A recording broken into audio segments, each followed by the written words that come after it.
Bueno, hola, buenas tardes a todas, a todos. Gracias por la invitación. Un lujo participar de esta mesa. Como es de costumbre, para no irme en temas accesorios, escribí unas líneas a las que seguramente no respetaré y en función de este importante reconocimiento a Lucía. Y quiero empezar primero agradeciéndole, porque efectivamente yo fui docente de la Universidad Nacional de Rosario desde que volvió la democracia hasta el 2001, en que me retiré por mi jubilación, pero recibí en ese tiempo la invitación de Lucía para integrarme a todo un desafío, que fue participar de un posgrado. El posgrado consistió ni más ni menos que en una especialización del derecho del trabajo, pero con un criterio algo diferente y bien diferenciado. ¿Cuál es?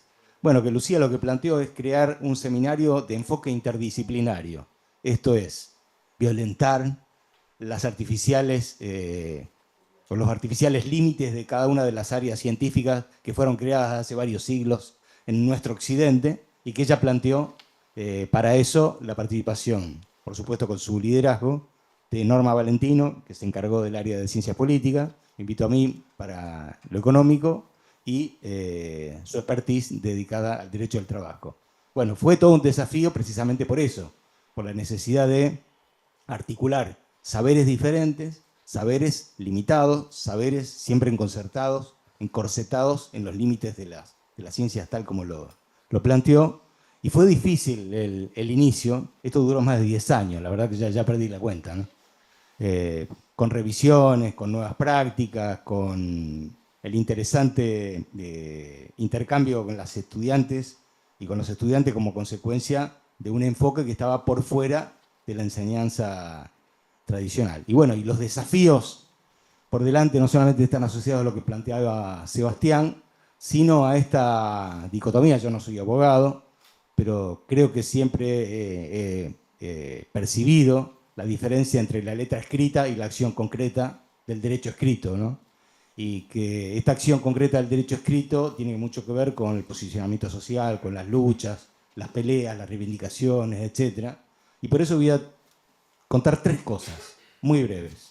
La primera, el año que viene se van a cumplir 80 años, el 20 de diciembre del año que viene se van a cumplir 80 años que el Boletín Oficial de la República Argentina publicó un decreto, el 33302, que es un decreto que en general está olvidado, pero es el decreto que durante el gobierno de Perón se dedicó ni más ni menos que a la creación del salario mínimo, que es la versión criolla de un instituto que no ha sido creado en la Argentina, sino que tiene antecedentes en toda la América Latina, simplemente para mencionar un conjunto de estas cosas.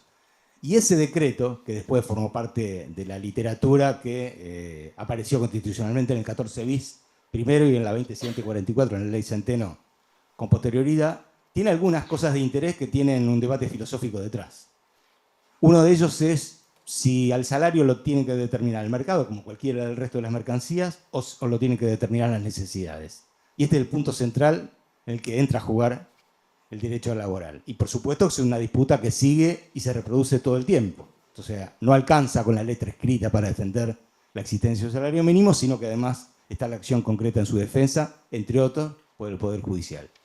La segunda cuestión que quería plantear es que esto también cuestiona parte de las praxis. Nosotros en los años 90, cuando digo nosotros, digo América Latina, en los años 90 sufrimos un embate muy fuerte, entre otras cosas, sobre los derechos del trabajo, fruto de la ola neoliberal, privatizadora que todos conocimos, inclusive con las heterogeneidades que ha habido en América Latina. Y en particular hay una, que es el cuestionamiento de cómo se debe definir el salario, si el salario lo tiene que definir el mercado o las necesidades. Y para esto se crearon algunos conceptos, el Banco Mundial creó algunos conceptos, conceptos que hoy seguimos reproduciendo, nadie ni siquiera se pregunta sobre su origen. En la Argentina lo vimos en abril del 91, allá les voy hace tiempo, que es la creación de un concepto que en la versión argentina la conocemos como canasta básica alimentaria. La canasta básica alimentaria sería un conjunto de productos que permitirían a un adulto equivalente, que es un varón de entre 30 y 59 años, de consumir 2.700 kilocalorías diarias para poder volver al día siguiente en las mismas condiciones que el día anterior. Esta canasta tiene dos cuestiones a señalar, que tienen mucho que ver con el derecho laboral. La primera, ¿qué elementos componen la canasta? Bueno, la mayoría de los elementos alimentarios que contiene la canasta están compuestos por azúcares o hidratos de carbono, y en mucho menor medida por proteínas. Esto hizo, por ejemplo, que una socióloga muy reconocida en su momento, Patricia Aguirre, escribió un libro que se llamaba Los gordos pobres en la Argentina. Esto es la naturalización de que para no ser indigente se necesita consumir un conjunto de productos que fuertemente son carbohidratos, los gordos pobres o las gordas pobres, y no tanto de proteínas. Y la segunda cuestión está referida a que la mayoría de los productos que están incluidos en la canasta básica alimentaria, para ser consumidos necesitan algún tipo de energía.